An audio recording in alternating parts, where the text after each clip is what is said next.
Hello everyone, and thank you for joining. My name is Charlotte, and today I want to talk about something I call astrology and emotional alchemy and discovering our role self and our true selves. So I'm going to explain a little bit what I mean about that.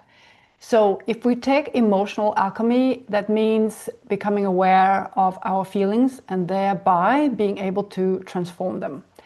And this came through, I got very inspired by a book and a podcast I recently read and watched. It is an author, she's called Lindsay Gibson. She wrote a book called Adult Children of Emotionally Immature Parents. And it really struck a chord with me because there's been so much going around for the last many years about, trauma, emotional wounding and self-healing and development, self-awareness and all that. And it really ties in beautifully with astrology. So the reason I want to bring this in, because you can really use astrology to become aware of who you are and set in the context with what she's talking about, Lindsay. So Lindsay is talking about how when we grow up, we sometimes we kind of sense what kind of sides of our personalities are acceptable or fit in with our family culture. So, for example, if we grow up in a family which is very result-driven, and you're an Aries, so you get rewarded and you get accepted and you get praised when you get good results in sports or academically. And let's say you have a Cancer moon. So then you have a completely different set of, a different personality when it comes to your emotional self. And maybe that is not really accepted the same way, or you don't get the same praise. And you just, gear yourself to, okay, that's a self, the outgoing Aries self that is sporty and gets good results. And that is the self that I'm going to focus on. That's the one that's been liked. So what it means, what Lindsay's talking about, that we kind of get into playing role selves. And sometimes these role selves are stages in our personal development which has not grown up to our chronological age. And which means that you can have, some emotional sides to you that is really very young and undeveloped, and this will maybe have served us well when we grew up, and we also find a place in the family, because in all families there is, so somebody is maybe getting into the funny one, and somebody else is the beautiful one, somebody else is the smart one, and we kind of get into these role plays in the family, and we adapt in order to make sure on an unconscious moon need level of feeling secure, feeling accepted, making sure our caretakers think we're cute and lovable and want to be there for us. We get into these patterns of sometimes splitting parts of ourselves into different roles. So we focus on certain aspects of ourselves and maybe overlook or neglect other sides. And many would maybe say, oh, it's very often it's a moon sign that will be neglected or put to the side. Not necessarily. So again, I want to talk about the three big ones, which I did in another video, because that is, a quick way to get to the core of our identity, our personality, sort of gateway, if you like. And again, I just do a quick recap. So the sun sign, which most people know the sun sign, and it's seasonal, you know when you're born. So summer, autumn, winter, spring, whatever you can see, look in the newspapers, where your sun sign is. It's your core identity. It's who you're growing into becoming, and you attract certain experiences in your life in order to develop your sun sign by becoming that sun sign. And for example, I use the example often with Libra. Libra hates disharmony. Libra is all about creating a harmonious atmosphere. They're very socially apt. They are also quickly sensing if something is, out of balance, if somebody is not being heard, somebody's overlooked. They're very good at fairness and bringing, some sort of balance into the equation. And if you grow up in a family typically where there's maybe a lot of disharmony and there's arguments and there's quarrels, and a Libra will come into their own. They will really develop those negotiating skills or those harmony skills in order to create that environment that makes them feel safe and makes them really shine with who they are. They are able to create beauty and harmony in most things that they touch. If you have other signs like Aries, for example, which is very outgoing, sort of masculine yang kind of energy, you might be meeting some resistance and opposition in order to develop your core identity of your being courageous, being fighting for a cause, standing up for yourself, taking leadership, whatever it is. And each sign of the zodiac have those core identity or archetypical traits that we want to develop. So that's one side of us. But then we have the moon sign, which not everybody knows, and you really have to have your chart done in order to know exactly where the moon is in your chart. It travels super fast. It takes 2.5 days to go through one sign. So, blink and you miss it kind of thing. And it's easy to find your moon sign. There's a lot of free apps. You can go to Cafe Astrology or astro.com and it can be calculated for free. You find out where your moon sign is. And the moon sign is more a feeling body. It's our family roots, how we grew up. It says something about our ancestors, the family culture we grew into. But it's also a bit, our emotional, not always super conscious self is not always the part, where we have the same awareness as we do with our sun sign, because that's more in people's face. You kind of are driven more to, in an outgoing way, to express your sun sign. Your moon sign might be more hidden, it's more vulnerable. It's more, it will really come out in relationship, in personal relationship, because that's where you're challenged in, because you're looking for safety, you're looking for feeling secure, you're looking to be seen and acknowledged for that moon sign qualities that you have. And, if that is not safe to do in the family you grew up in, you might put that to the side and it doesn't grow up, it doesn't develop the same way as maybe your personality, your sun core personality. And the third one of the big three is the ascending sign, which is the sign that was the rising sign when you were born. And it's kind of that imprint of your physical self. Some people call it the mask, not to be mixed up with a fake mask, but it's what people see when they meet you. It's kind of energy you come out with. And each of these three big ones, the sun, the moon, and the ascending sign, they are a sign, and the sign will have an element, and that is connected to the yin or the yang energy, or the feminine and the feminine and the masculine, not to be confused with gender. It is more like the archetype of the masculine type of energy, or the feminine, which is innate in both men and women. And these are very important in how we express that core sun sign and how we express that core, moon sign and the ascending sign, which is, we're using more the ascending sign, the way I see it, like a gateway to express your sun sign and your moon sign. And the moon sign will maybe not be what is in people's face when they meet you. It will still be your intuition, your emotional feeling for something, if this feels good, if you like the situation. And you might, if you feel safe, you might express some of those moon sign qualities that you have.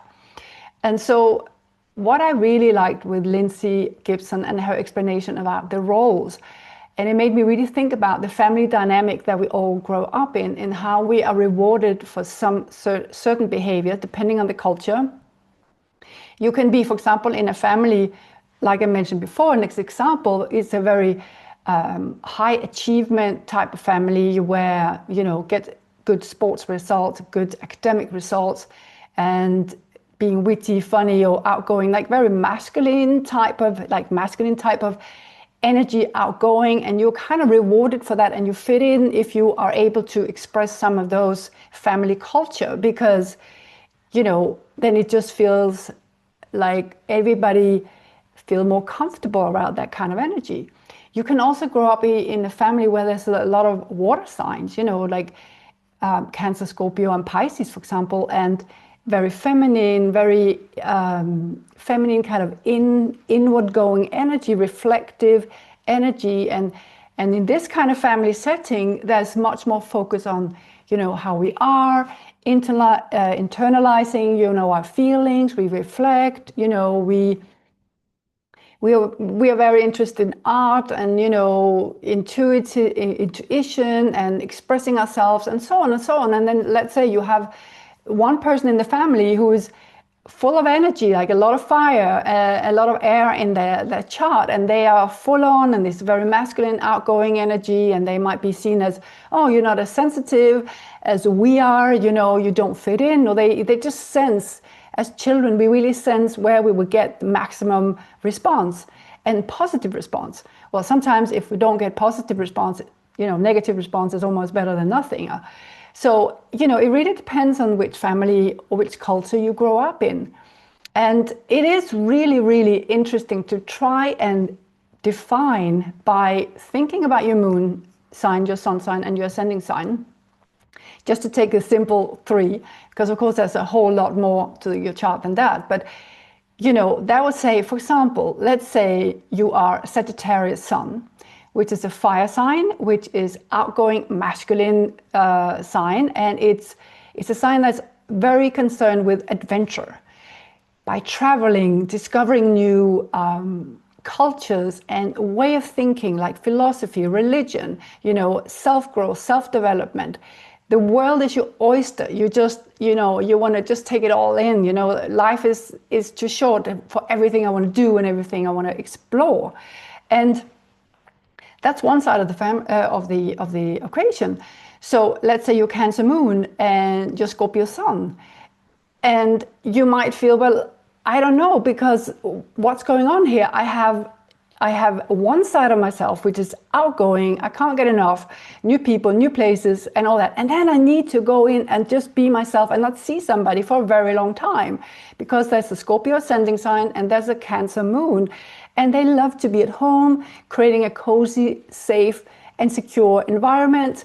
And Scorpio ascending sign is much more like hidden with emotion, hidden with their core self. They don't find it so easy always to go out. They're super good at observing and taking in, analyzing, but they might really need their alone time, because the water signs are very porous in the way that they sense emotions in a much stronger way. They're very sensitive to anything in the environment, any energy going on. They can cue up to nonverbal very easy.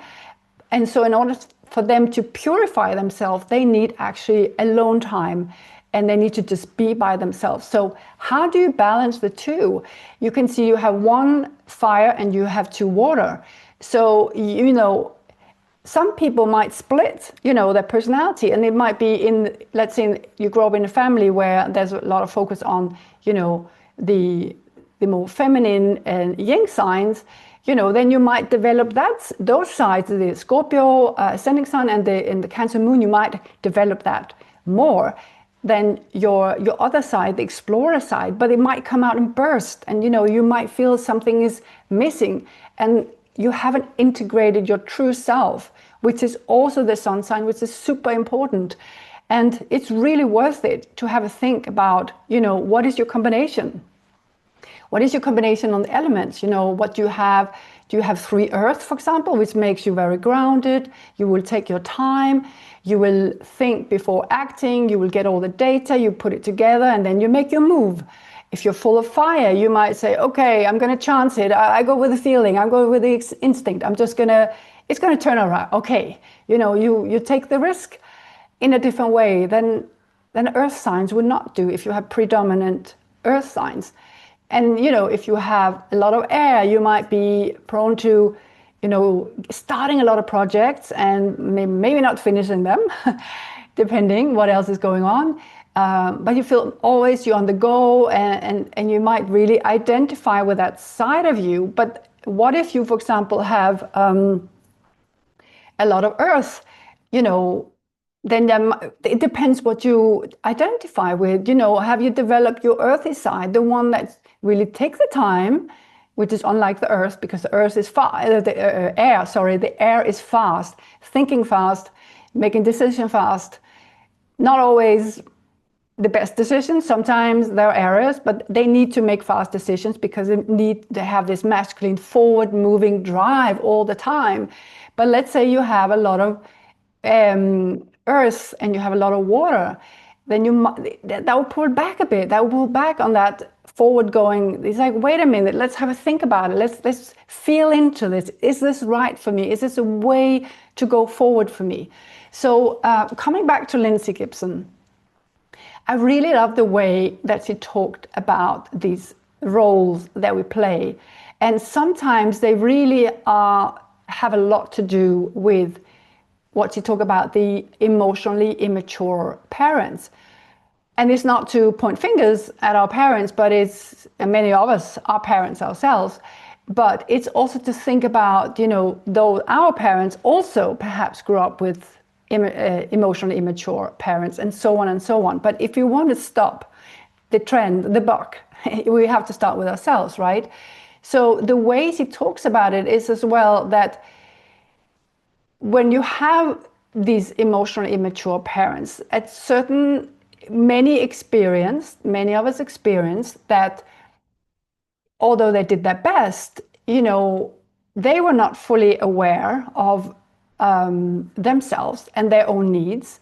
And they might have needed or communicated verbally or non-verbally what they needed us to be in order for them to feel good. And sometimes it's about the parents' shadow sides.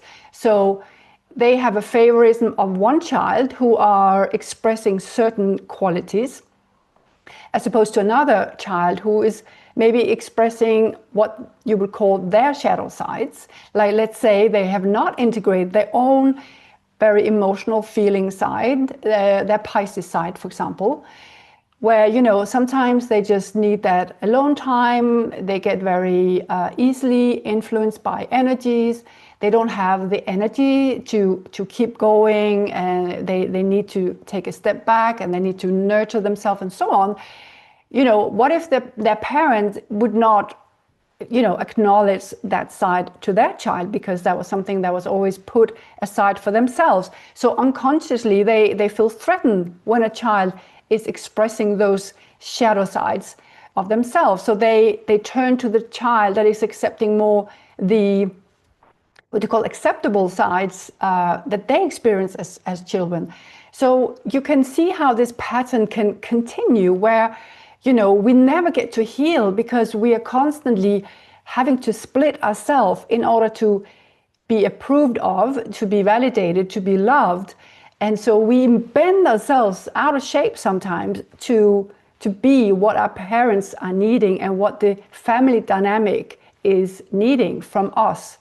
And so when we grow up, and sometimes in our personal relationships, excuse me, that's when we sometimes face ourselves and we realize, hang on a minute, something is not right. I feel that something is missing. I'm expressing certain aspects of myself, but not the full true self. How can I dig into that? And this is where astrology is so beautiful in my eyes, because you only need to look at a chart, and you can just start with the sun, the moon, and your ascending sign. And you will already see the energy that is driving you, that is predominantly you. as I said, of course, there's much more to it than that. There's aspects to each of those three. There's the elemental balance. There is feminine, masculine, yin, yang.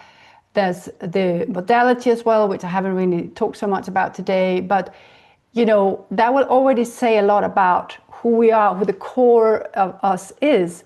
And excuse me, sorry for that. And that means simply just by looking at ourselves, you know, it's worth it to, for ourselves, validate, well, are you expressing your sun sign? You know, are you aligned with your sun sign energy? Are you feeling comfortable with who you are? Are you open about who you are in the way that no apologies? You know, I'm energetic, I'm full of fire, I need to express my fire.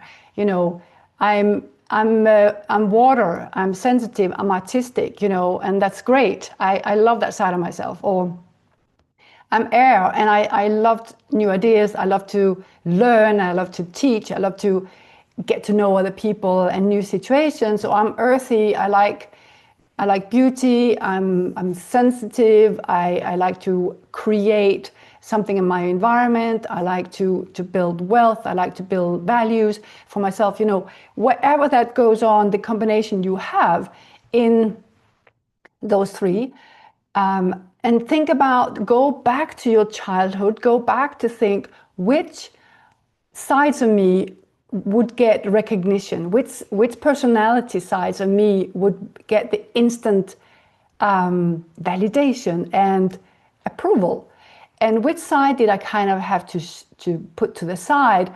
You know, if you grow up in a household where there's a lot of earth, there's a lot of practical energy like Capricorn, Taurus and Virgo, and in that family, you know, we pull our sleeves up, we get on with things, we don't cry, we just move forward, right? And then you have this sensitive child, which is a lot of water, like Pisces, Cancer, Scorpio, and you know, they might feel, but I feel stuff, and I need to honor myself, and I don't fit in here. I feel like I'm landed in the wrong family.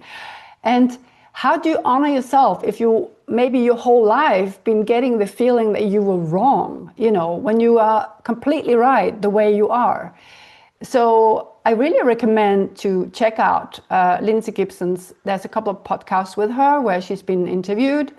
One is called Forrest Hansen, and I thought that was a really great interview with her. And it really makes you reflect, when you're listening to her, it really makes you reflect on what sides of yourself were more accepted than others.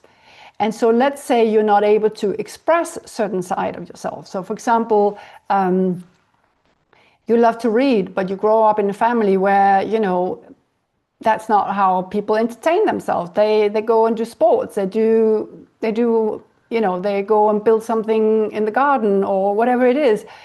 And how do you honor yourself? How do you go against the mainstream and still find that acceptance for yourself and who you are? That is really the key here. And also looking at not only the family dynamic, but also which roles you played. If you have siblings, it's worth it to take a look and see which role did you play. So that might sometimes have something to do with who's the elder, who's the middle, who's the younger child, and so on. There's some typical roles that will, you know, the elder child would be more, you know, responsible and live up to the parents' expectations. The middle child more feel, what is my role, because, you know, I'm between. So if you have a younger one, that might be the funny one, the entertaining one, the one, oh my God, that's, you know, that's so-and-so, now she went and did this again, but what can you expect? But if the older child would do that, oh my God, that's terrible, you didn't get the best results, or whatever it is in your family. But, you know, sometimes we find a role based on partly who we are, our sun sign, our moon sign, our ascending sign. You know, sometimes we take a role that, you know, we gravitate towards that role. Also, like I said in the beginning, because our sun sign purpose is here to develop our sun sign qualities. And through doing so, we attract, certain challenges so that can be developed in the best possible way. And, but if you look back and you say, at what point did you maybe meet the wall when you express something? Like I know somebody who grew up in a family where there was a lot of earth, there was a lot of Virgo. And, the mother was a nurse and the father was a teacher, and, they're very hands-on, very involved in the community, lovely people. But the daughter was very artistic, and, she wanted to be an actress. And the parents didn't get it. It was like so strange in the family because nobody had gone that way. And they always thought, oh my God, it's a little over the top. And that made her stifle that side in herself that wanted to express this creative, this need to be an actress, to go into different personalities and express them. And she had to overcome that. And it was, she couldn't wait for the approval of the parents. She had to actually develop the courage to go and do it. And so not all of us were blessed with, the red carpet going forward, here you go, we support everything you do. Some of us would have to fight to find our own path. And the first place to look is in your chart, in my mind, because you get it immediately. This is who you are. And then you take the next step to see, am I expressing all these sides to me? And if there is a kind of, elemental balance to tilting in one side, for example, earth or water or, whatever it is, how have I integrated my true self here? Or am I still playing roles? Am I still bringing my full authentic self to any situation? Am I bringing my full authentic self to work? Do I dare to be myself?